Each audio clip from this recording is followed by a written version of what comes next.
తెలిపే సంక్రాంతి, మనుగడ నడిపే మణికాంతి, అది ప్రగతిని తెలిపే సంక్రాంతి.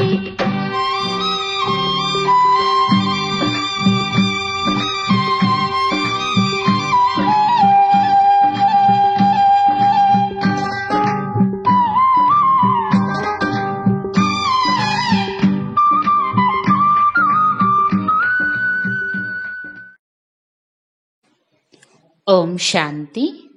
28/10/2025 ప్రాతమురళి బాప్దాదా మధుబన్. భావశబ్దం. మధురమైన పిల్లలు, మీరు సంగమ యుగంలో సేవ చేసి గాయన యోగ్యులుగా అవ్వాలి. ఆ తర్వాత భవిష్యత్తులో పురుషోత్తములుగా అవ్వడం ద్వారా మీరు పూజకు యోగ్యులుగా అవుతారు. ప్రశ్న: ఏ వ్యాధి వేర్ల సహితముగా సమాప్తమైనట్లయితే తండ్రి హృదయాన్ని అధిరోహించగలరు?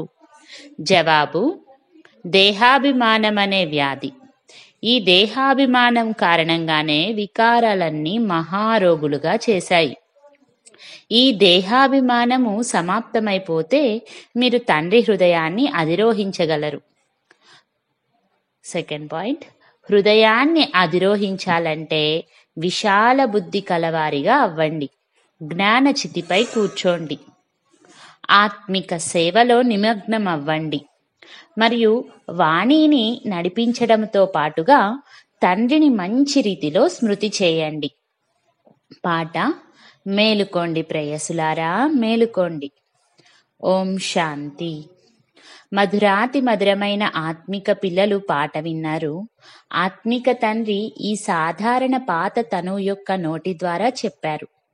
తండ్రి చెప్తున్నారు, నేను పాత తనువులోకి, పాత రాజధానిలోకి రావలసి ఉంటుంది. ఇప్పుడు ఇది రావణుడి రాజధాని. ఈ తనువు కూడా పరాయిది. ఎందుకంటే ఈ శరీరంలోనైతే ముందు నుండే ఆత్మ ఉంది. నేను పరాయి తనువులోకి ప్రవేశిస్తాను. నాకు నాదంటూ తనువు ఉంటే దానికి పేరు ఉండేది. నా పేరు మారదు.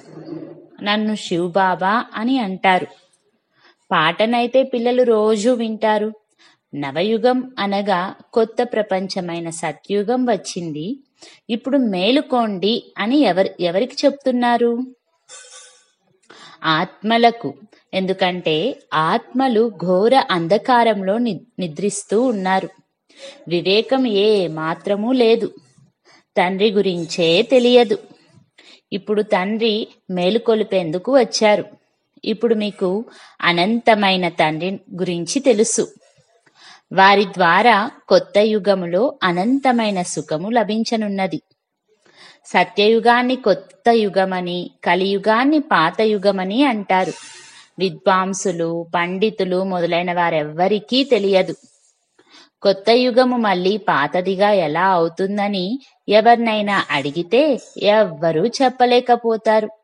ఇది లక్షల సంవత్సరాల విషయం కదా అని అంటారు.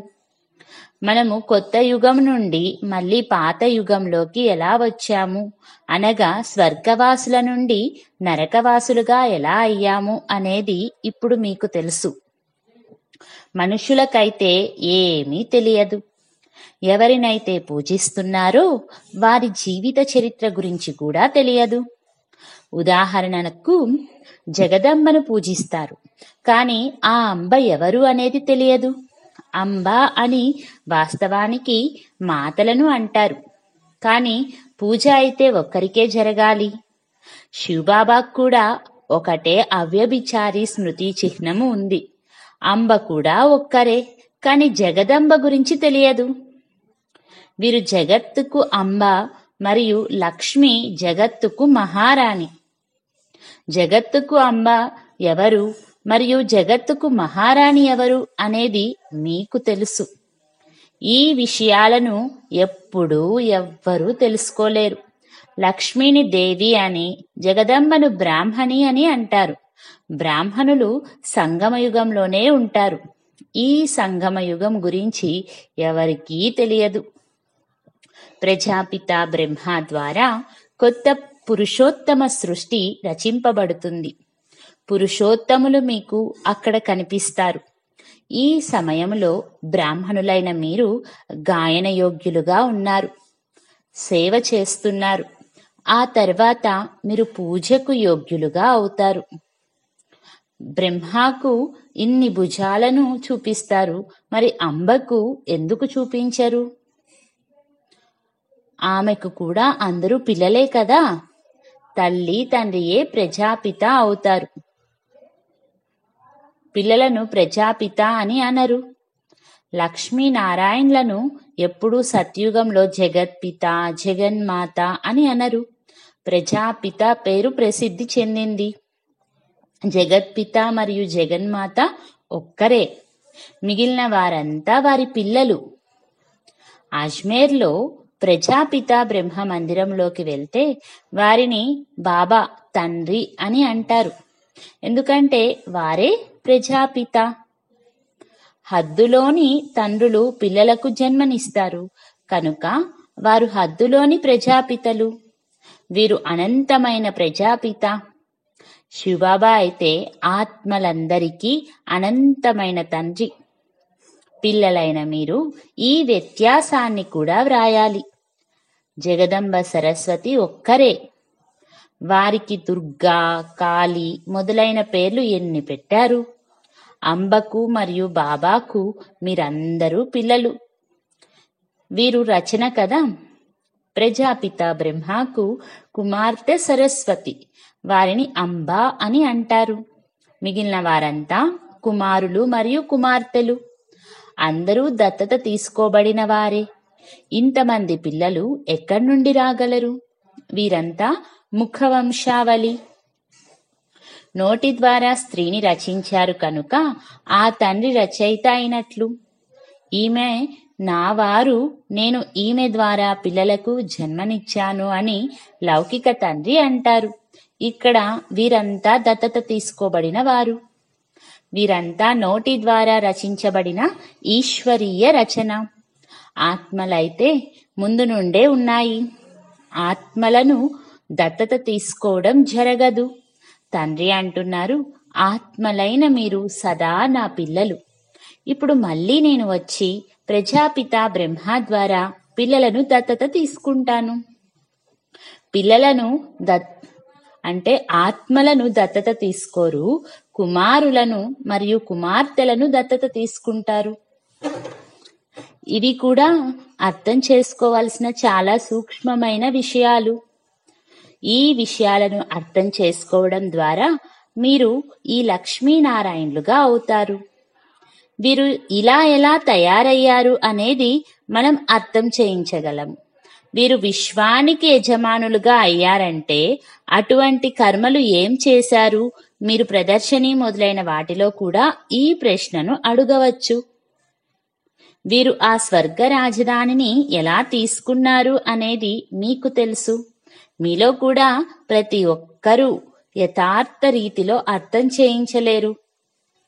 ఎవరిలోనైతే దైవీ గుణాలు ఉంటాయో, ఈ ఆత్మిక సేవలో నిమగ్నమై ఉంటారో వారు అర్థం చేయించగలరు. మిగిలిన వారంతా మాయ రోగములో చిక్కుకొని ఉంటారు. అనేక రకాల రోగాలున్నాయి. దేహాభిమానం యొక్క రోగం కూడా ఉంది. ఈ వికారాలే మిమ్మల్ని రోగులుగా చేశాయి. తండ్రి అంటున్నారు, నేను మిమ్మల్ని పవిత్రమైన దేవతలుగా తయారు చేస్తాను. మీరు సర్వగుణ సంపన్నులుగా పవిత్రముగా ఉండేవారు. ఇప్పుడు పతితముగా అయిపోయారు. అనంతమైన తండ్రి ఈ విధముగా చెప్తున్నారు. ఇలా చెప్తున్నప్పుడు నిందించడం లేదు, ఇక్కడ అర్థం చేయిస్తున్నారు. భారతవాసులకు అనంతమైన తండ్రి చెప్తున్నారు, నేనిక్కడ భారత్లోకి వస్తాను. భారత్ యొక్క మహిమ అయితే అపారమైనది. వారు ఇక్కడికి వచ్చి నరకాన్ని స్వర్గముగా తయారు చేస్తారు. అందరికీ శాంతిని ఇస్తారు. కనుక అటువంటి తండ్రి మహిమ కూడా అపారమైనది. వారి మహిమకు అవధులు లేవు. జగదంబ గురించి మరియు జగదంబ మహిమ గురించి ఎవ్వరికీ తెలియదు.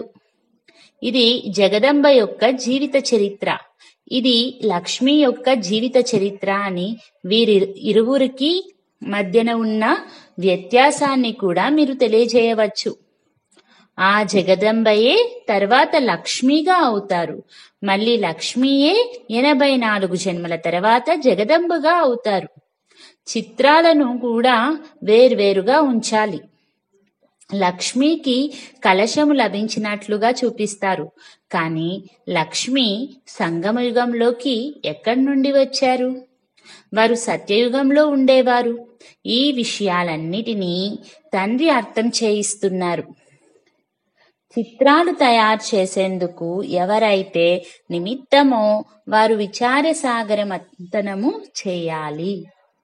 అప్పుడు అర్థం చేయించడం సహజమవుతుంది. ఇంతటి విశాల బుద్ధి ఉండాలి. అప్పుడే హృదయాన్ని అధిరోహించగలరు. బాబాను మంచి రీతిలో స్మృతి చేసినప్పుడు, జ్ఞానచితిపై కూర్చున్నప్పుడు హృదయాన్ని అధిరోహించగలరు. అంతేకాని ఎవరైతే వాణిని చాలా బాగా నడిపిస్తారో వారు హృదయాన్ని అధిరోహించగలరని కాదు.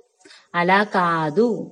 తండ్రి చెప్తున్నారు, నెంబర్ వార్ పురుషార్థానుసారముగా ఎప్పుడైతే దేహాభిమానం సమాప్తమవుతుందో అప్పుడు అంతిమములో హృదయాన్ని అధిరోహించగలరు. తండ్రి అర్థం చేయించారు, బ్రహ్మజ్ఞానులు బ్రహ్మములో లీనమయ్యేందుకు కృషి చేస్తారు. కానీ అలా ఎవ్వరూ లీనమవ్వలేరు. కానీ కృషి చేస్తారు, ఉత్తమ పదవిని పొందుతారు. ప్లాటినంతో తూకం వేసేటటువంటి మహాత్ములుగా అవుతారు. ఎందుకంటే వారు బ్రహ్మములో లీనమయ్యే కృషినైతే చేస్తున్నారు కదా. ఆ కృషికి కూడా ఫలం లభిస్తుంది. కానీ ముక్తి జీవన్ముక్తులు లభించవు. ఇప్పుడు ఈ పాత ప్రపంచము ఇక వెళ్ళిపోయినట్లే అని పిల్లలైన మీకు తెలుసు. ఇన్ని బాంబులు తయారు చేశారు. ఇవన్నీ ఊరికే అలా ఉంచుకునేందుకని తయారు చేయలేదు కదా. పాత ప్రపంచం వినాశనం కోసం ఈ బాంబులు పనికొస్తాయని మీకు తెలుసు. అనేక రకాల బాంబులున్నాయి. తండ్రి జ్ఞాన యోగాలను నేర్పిస్తారు.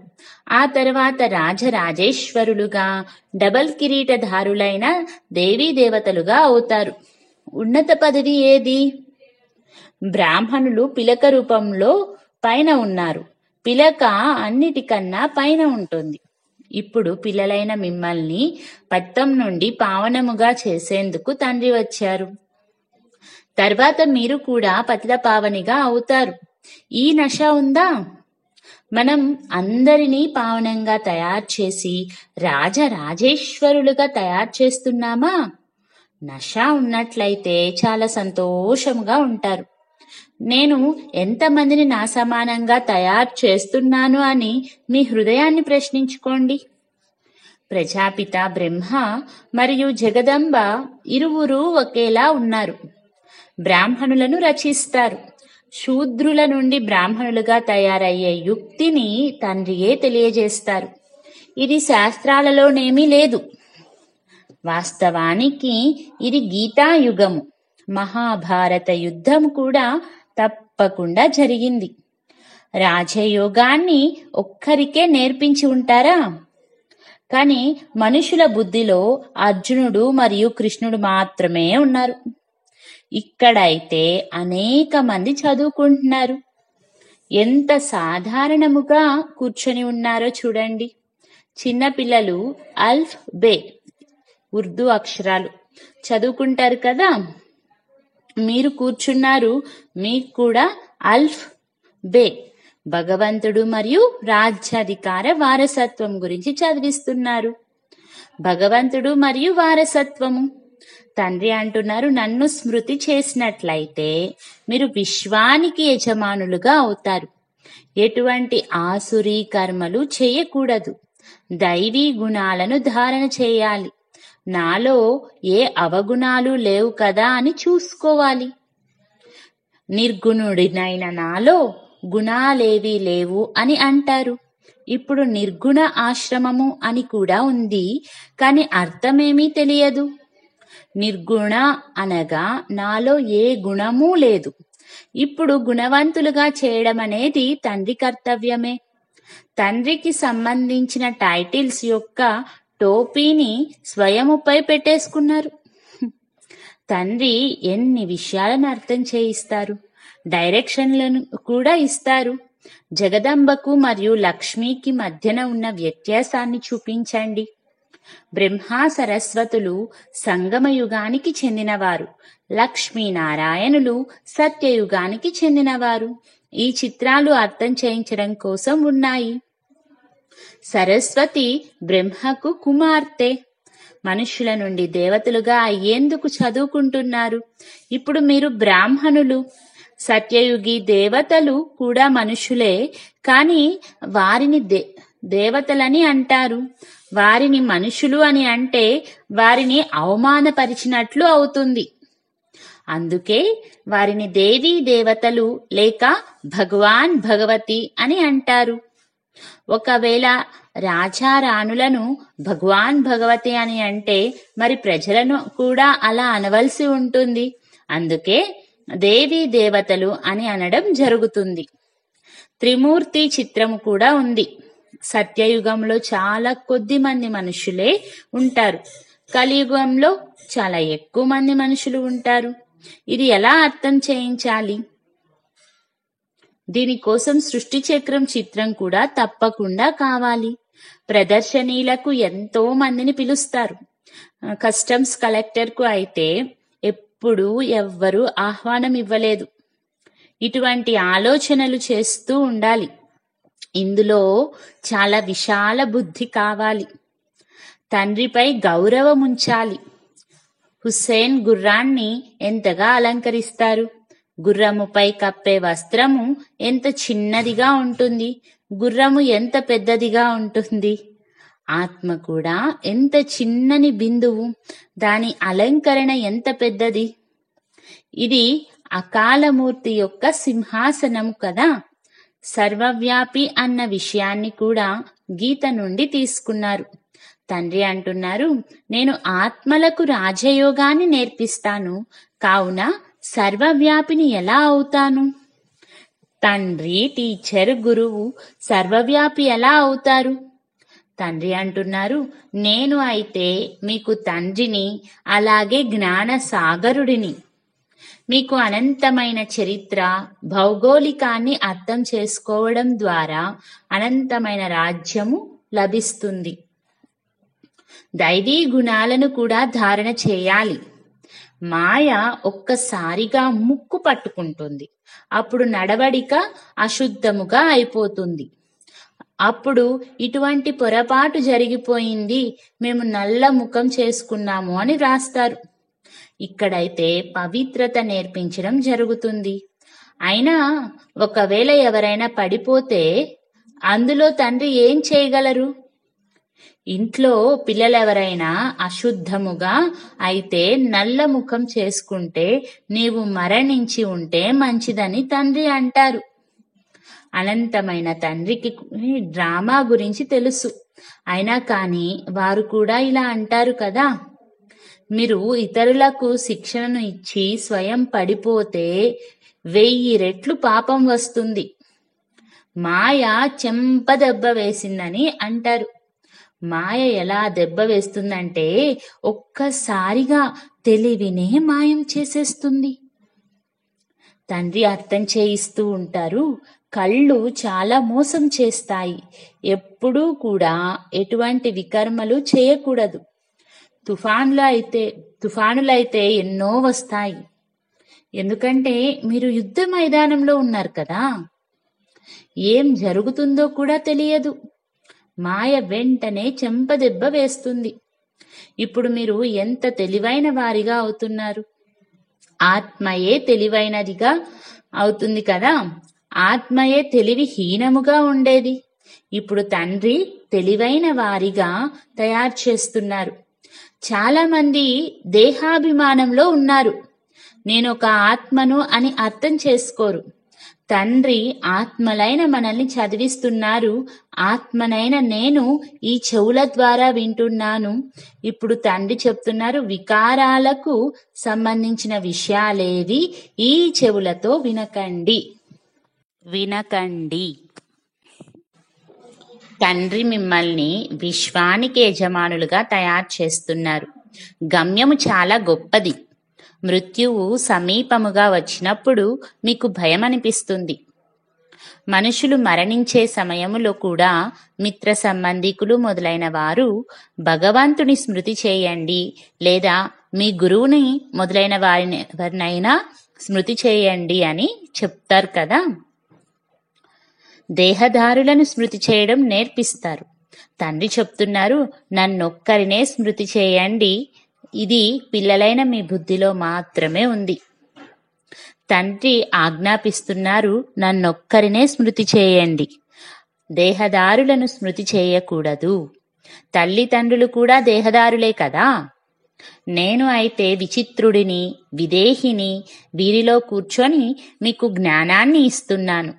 మీరిప్పుడు జ్ఞాన యోగాలను నేర్చుకుంటున్నారు.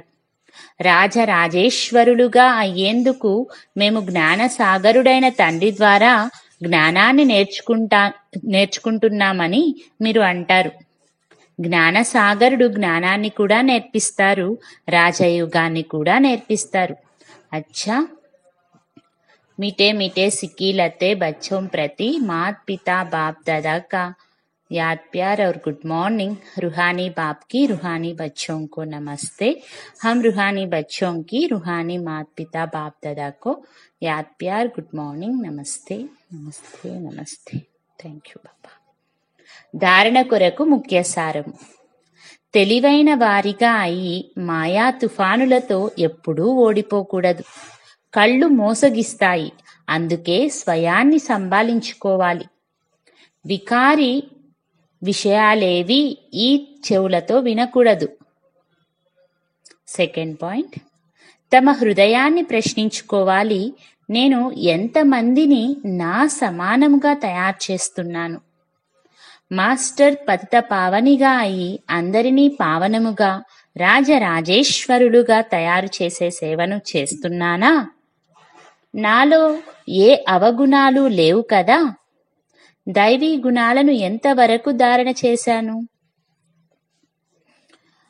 వరదానము. ప్రతి సంకల్పాన్ని మరియు కర్మను శ్రేష్టముగా మరియు సఫలతాపూర్వకముగా తయారు చేసుకునే జ్ఞాన స్వరూప వివేకవంతులుగా కండి. ఎవరైతే జ్ఞాన స్వరూపులుగా వివేకవంతులుగా అయ్యి ఏ సంకల్పమునైనా లేక కర్మనైనా చేస్తారో వారు సఫలతామూర్తులుగా అవుతారు. దీనికి స్మృతి చిహ్నముగానే భక్తి మార్గములో కార్యాన్ని ప్రారంభించే సమయంలో స్వస్తికమును దిద్దుతారు లేక గణేశుడిని నమస్కరిస్తారు. ఈ స్వస్తికము స్థితులయ్యేందుకు గుర్తు మరియు గణేశుడు జ్ఞాన సంపన్న స్థితికి గుర్తు. పిల్లలైన మీరు స్వయం జ్ఞాన సంపన్నులై ప్రతి సంకల్పాన్ని మరియు కర్మను చేసినట్లయితే సహజముగా సఫలత అనుభవమవుతుంది. స్లోగన్. బ్రాహ్మణ జీవితపు విశేషత సంతోషము. అందుకే సంతోషాన్ని దానం చేస్తూ ఉండండి. అవ్యక్త ప్రేరణలు. స్వయము కొరకు మరియు సర్వుల కొరకు మనస్సు ద్వారా యోగ శక్తులను ప్రయోగం చేయండి. ఏదైనా సైన్స్ సాధనాన్ని ఉపయోగించేటప్పుడు ముందుగా లైట్ అనగా విద్యుత్ ఉందా లేదా అన్నదాన్ని చెక్ చేస్తారు. అలాగే యోగము యొక్క శక్తులు గుణాల యొక్క ప్రయోగం చేసినప్పుడు ముందుగా చెక్ చేసుకోండి.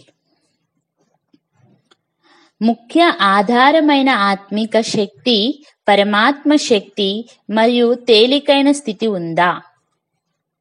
ఒకవేళ స్థితి మరియు స్వరూపము డబల్ లైట్ గా ఉన్నట్లయితే ప్రయోగములో సఫలతను చాలా సహజముగా పొందగలరు. ఓం శాంతి.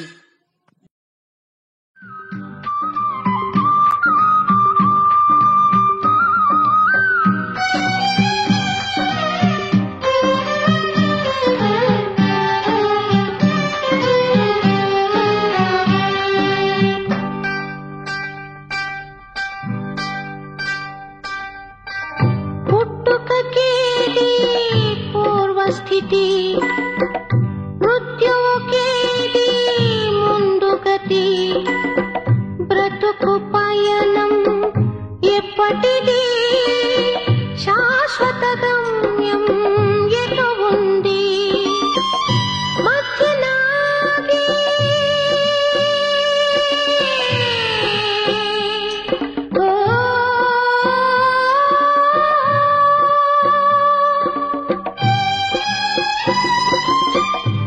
మధ్యనాగి మజిలీ వంటి ఈ బ్రతుకంటే ఎందుకు భ్రాంతి బదులు కోరి ప్రశ్నలని తగిలించండి హృదయంలో అజ్ఞానమనే చీకటి కాలి చిగురిస్తుంది ఉదయజ్యోతి అందరి మదిలో వెలిగించండి ఆరని జ్ఞాన జ్యోతి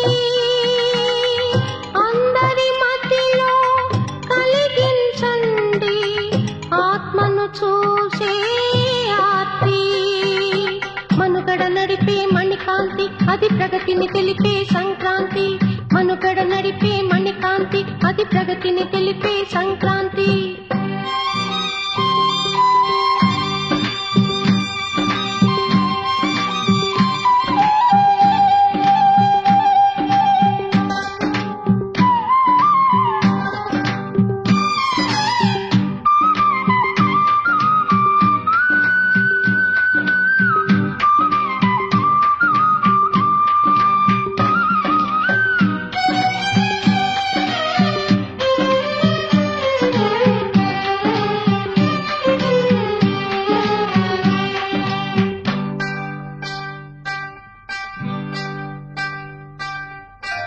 ఊరు పేరు ఒంటికి గాని ఆత్మకు ఏది అసలు స్థితి తన ఉనికిదో తనకే తెలియని విస్మృతి ఎందుకు కలిగినది కాలిపోయి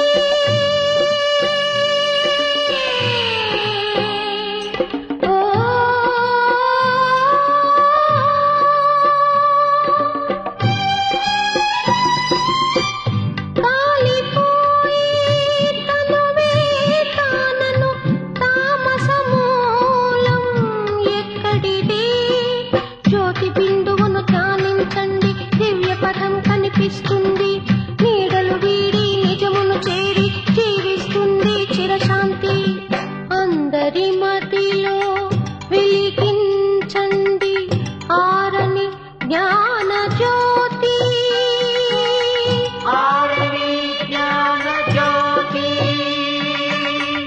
అందరి మధ్యలో కలిగించండి ఆత్మను చూసే ఆర్తి